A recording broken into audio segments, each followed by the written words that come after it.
Bonjour, je m'appelle Thibaut Legouet, donc j'ai été game designer dans la promo 2021 à Isart Digital.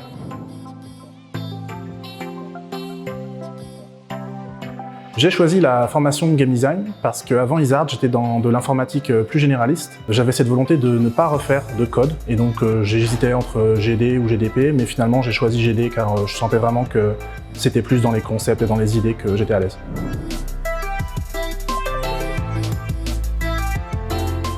Donc dans Lisfanga, vous faites face à un challenge impossible pour une personne seule. Il faut remonter le temps et collaborer avec vos clones du passé pour triompher des challenges. Donc ce qui m'a inspiré vraiment dans le concept de Lisfanga en lui-même, c'est les films comme Edge of Tomorrow, Retour vers le futur, cette idée de revenir dans le temps et de non seulement ramener le savoir qu'on y a gagné, mais en plus d'apporter une aide physique un peu avec ça.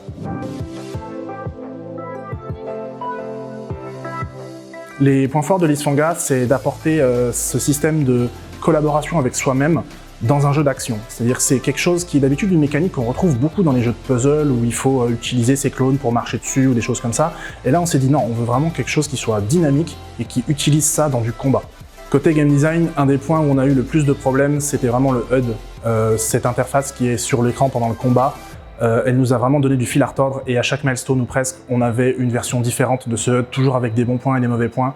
Et il fallait toujours prendre en compte les retours qu'on avait et aussi voir comment les joueurs jouent, parce qu'un retour que quelqu'un vous fait à l'oral ne vaudra jamais regarder la personne jouer. En tant que game designer et pitcher du projet, j'avais un rôle double. Je devais à la fois partager ma vision et mettre en accord avec ce que les autres personnes du groupe en pensaient, et également remplir un rôle de game designer entre guillemets normal. C'est-à-dire que j'ai participé au design des attaques du player, au design des systèmes principaux, j'ai également participé au design de l'UI, etc. Toutes ces choses-là qu'on faisait en équipe avec les autres game designers. Plus particulièrement, moi, j'étais sur l'intégration des choses dans le moteur, faire fonctionner les salles, faire fonctionner les ennemis, les level design comme on l'entendait, et aussi QA le projet pour s'assurer qu'il n'y ait le moins de bugs possible à la sortie.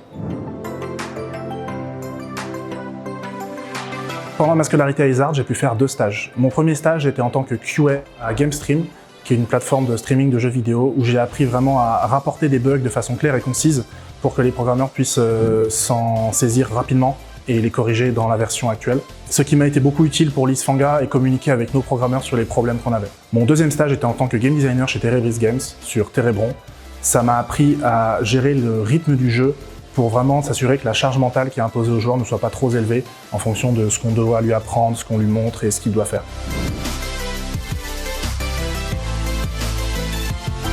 Ce que je retiens de mes années à Isart, c'est surtout beaucoup de projets auxquels on a pu apprendre vraiment beaucoup de choses sur des genres qu'on pense réservés aux gros studios, mais en fait non, on peut en faire ce qu'on appelle des vertical slices à un autre niveau, et ça permet vraiment d'expérimenter des choses vraiment différentes, que ça soit sur un mini open world, un mini RPG, des choses comme ça. Ce que je retiens également de ces années à Isart, c'est tous les échanges que j'ai pu avoir avec la pédagogie interne sur tous les projets que j'ai pu faire, toujours des retours sur des choses qu'on n'a pas forcément vues, des remarques qui nous aident à se sortir la tête du guidon et à voir le jeu d'un peu plus loin et de remarquer des fois des éléphants dans les couloirs alors qu'on ne les voyait pas.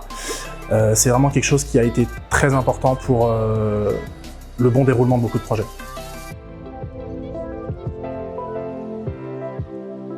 Suite à cette année de production sur Lisfanga, on a été repéré par un éditeur qui s'appelle SFL Interactive, qui nous a proposé, au travers de leur partenariat avec Isart, d'incuber notre projet, de nous donner du budget et nous aider à créer une entreprise pour financer ce projet. Au sein de ce studio, j'ai le rôle de Game Director et je suis en charge de la production sur la suite de Lisfanga qui sortira courant de l'année prochaine.